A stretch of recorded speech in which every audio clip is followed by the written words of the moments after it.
I just got my new Hobonichi 5-year journal, and I couldn't wait to show it to you.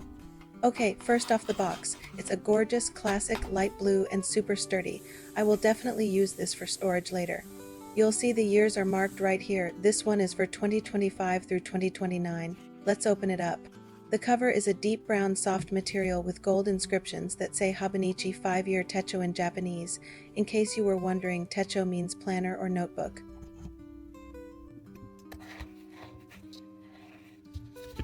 It's compact but classic. It's about the size of my hand.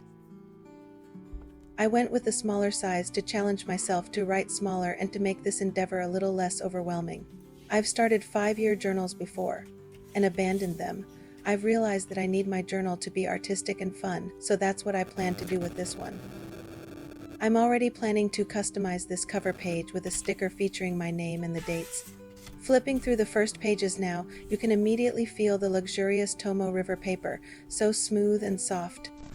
Each year gets its own calendar page, starting with 2025 of course, then 2026, 27, 28, all the way to 29. The paper feels so delicate, I love it. And here we are, January 1st.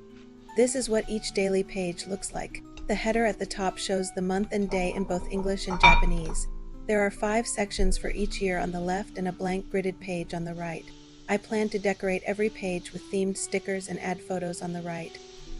I know that with my ADHD, I absolutely have to keep this fun and engaging if I'm going to stick with it for a whole 5 years, so yeah, this journal will be a chonky Frankenplanner by the time I'm done. Let's flip through the pages for the year.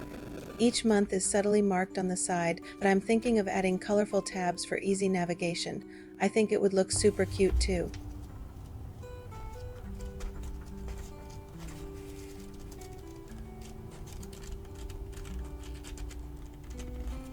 Now let's check out the extra pages at the back. These are perfect for tracking things over the years. Next, a gift tracker for gifts you've given or received and a spot for names and addresses. Simple but useful. You could use these as they are, or use stickers and labels to change it to whatever you feel like tracking. Here's a page for your favorite things. It's in Japanese, so I'll make a sticker to translate it to English. I'll link it below once it's ready. Finally, the personal notes page. I just got one of those handheld printers, so I'll probably stick a selfie photo here. And that's the Hobonichi 5-year journal. It's beautiful, it's functional, it's luxurious. I'm planning to order a protective cover soon. It's totally going to need it with everything I have planned. This Frankenplanner visual journaling saga is just getting started. Like and subscribe to watch it grow fabulously chunky, and I'll see you next time.